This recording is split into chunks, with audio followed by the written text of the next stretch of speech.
আমাকে বলে আমি নাকি ভারতের দালাল, আমাকে বলে আমি নাকি রয়ের এজেন্ট, সংসদ সদস্য ফজলুর রহমানের বাড়ি, সে কারণে উনি আমাকে আমার ব্যাকগ্রাউন্ড চেক করেন আমি কি আওয়ামী লীগের সাথে সম্পৃক্ত কিনা। আমার এই পুরস্কারকে বিতর্কিত করেছে বট বাহিনীর সদস্যরা, জীবন জাহান্নাম করে ফেলে এই বট বাহিনীর সদস্যরা। এই পুরস্কার রিসিভ করতে চাইনি, কিন্তু আমাকে কল্যাণ ট্রাস্ট কর্তৃপক্ষ বলেছে আপনি আজকে গ্রহণ করেন, কালকে আসবেন, আপনাকে এটা সংশোধন করে দিব 2 থেকে 3 দিনের মধ্যে। এই সেই ফটো কার্ড, এবং এই ফটো কার্ড দেওয়ার সঙ্গে সঙ্গে এখানে সাংবাদিক কল্যাণ ট্রাস্টের ব্যবস্থাপনা পরিচালক তিনি ফেসবুক পোস্টে বিষয়টি উল্লেখ করেছেন যে আমার বিষয়টি প্রিন্টিং মিস্টেক। এই যে এখানে আছে, আমার বিষয়টি ছিল প্রিন্টিং মিস্টেক, এখানে আমার কোনো ভুল ছিল না, এবং বাংলাদেশ প্রতিদিনে ছিলাম, অত্যন্ত সুনামের সহিত কাজ করছিলাম, সেটি তিনি এখানে প্রমাণ করেছেন এবং সেটি তিনি উল্লেখ করেছেন। কিন্তু পরবর্তীতে আমার এই পুরস্কারকে বিতর্কিত করেছে বট বাহিনীর সদস্যরা, মারাত্মক ভয়ানক বট বাহিনী, যে কারো বিরুদ্ধে অপপ্রচারে যখন তারা লিপ্ত হয় তখন তার জীবন জাহান্নাম করে ফেলে এই বট বাহিনীর সদস্যরা। জুলাই আন্দোলনে আমি গুলিবিদ্ধ হয়েছিলাম রামপুরায়, এই যে দেখুন আপনারা, সেই সঙ্গে ফুল ফেজার, আমার মোবাইলটা হারিয়ে গেছে এই জন্য ফুল ফেজারটা নাই, কিন্তু এই 4টা ছবি আমার কাছে ছিল, অন্যজনের কাছে দিয়েছিলাম, তাই সে আমাকে ট্রান্সফার করেছে। আমার মোবাইল ফোন এই টিসিতে হারিয়ে গিয়েছে। এবং জুলাই গণঅভ্যুত্থানে আমার করা স্টোরি স্বয়ং হান্নান মাসুদ এবং আসিফ মাহমুদ তিনি শেয়ার করেছেন। এই যে স্টোরি, এটা মনে হয় আপনারা সকলে দেখেছেন, এটা দেখেছেন। পরবর্তীতে এই যে এটাও দেখেছেন।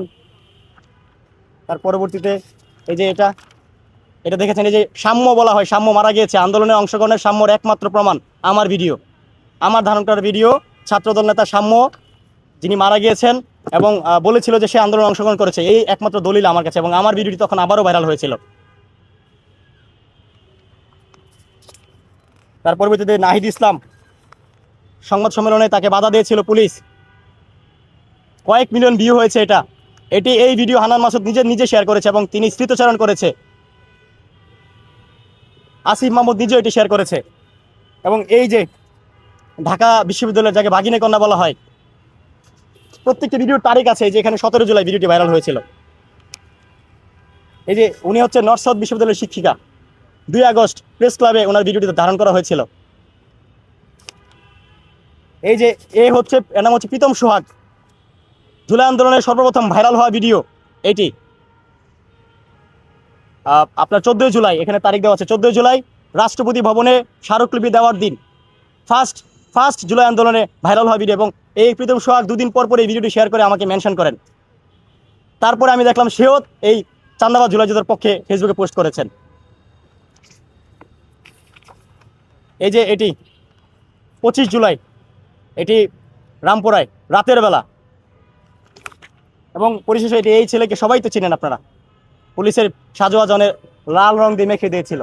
প্রত্যেকটা কন্টেন্ট, প্রত্যেকটা সাইড স্টোরি, প্রত্যেকটা ইন্টারভিউ আমি ধারণ করেছি এবং আমি ভাইরাল করেছি। এখন আপনারা বলেন যে আমি পুরস্কার কি একটা পাওয়ার যোগ্য না 10টা পাওয়ার যোগ্য? তারা বলে আমি নাকি মিথ্যা তথ্য দিয়ে পুরস্কার নিয়েছি। একে বলে প্রতিষ্ঠানের নাম মিথ্যা দিয়েছে, আর প্রতিষ্ঠানের নাম মিথ্যা দিব কেন? আমি তো তখন বাংলাদেশ প্রতিদিনে ছিলাম, এমন না যে আমার কোনো পরিচয় ছিল না যে পরিচয় একটা মিথ্যা দিয়ে নিয়ে নিব। আমি তো তখন ছিলাম একটা প্রতিষ্ঠানে, সেই সচিবালয়ে। শহীদ সুহেল তার নাম, তার ভাই এবং তার মা বিভিন্ন জায়গায় এসে কান্নাকাটি করে, একটা ছবি হাতে নেই, আপনারা হয়তো তাকে চিনেন।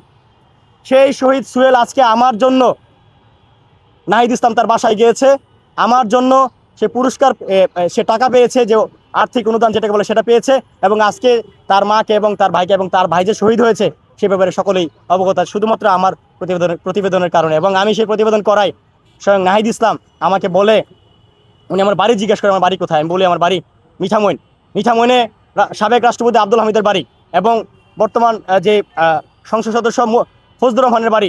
সে কারণে উনি আমাকে আমার ব্যাকগ্রাউন্ড চেক করেন আমি কি আওয়ামী লীগের সাথে সম্পৃক্ত কিনা। আমার পরিবারে কেউ আওয়ামী লীগের সাথে কোনোদিনও সম্পৃক্ত ছিল না। আমার দাদা মুসলিম লীগ করতেন। আমার দাদা 1970-তে এমএনএ ইলেকশন করেছেন, তার প্রতীক ছিল বাঘ প্রতীকে তিনি ইলেকশন করেছেন। আমার দাদা ছিলেন মুসলিম লীগ নেতা, সেই সঙ্গে সাবেক পূর্ব পাকিস্তানের গভর্নর আব্দুল মুনাইম খানের একান্ত সহকারী ছিলেন আমার দাদা আব্দুল মালেক সরকার, যেটি বর্তমানে প্রতিমন্ত্রী ক্ষমতার পদমর্যাদার।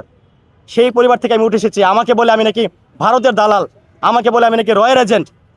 এই দখল করা এই ইসরাবিল ফরাজি যে জনকণ্ঠ পত্রিকা দখল করেছে, সে আমাকে বলে আমি নাকি আওয়ামী লীগের দোসর, আমি নাকি ভারতের দালাল, আমি নাকি রয়ের এজেন্ট।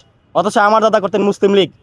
আমার দাদা মুসলিম লীগ থেকে তিনি এমপি ইলেকশন করেছেন, এমএনএ, এখন এটা হচ্ছে এমপি, আর তখন ছিল MNA, member of national assembly.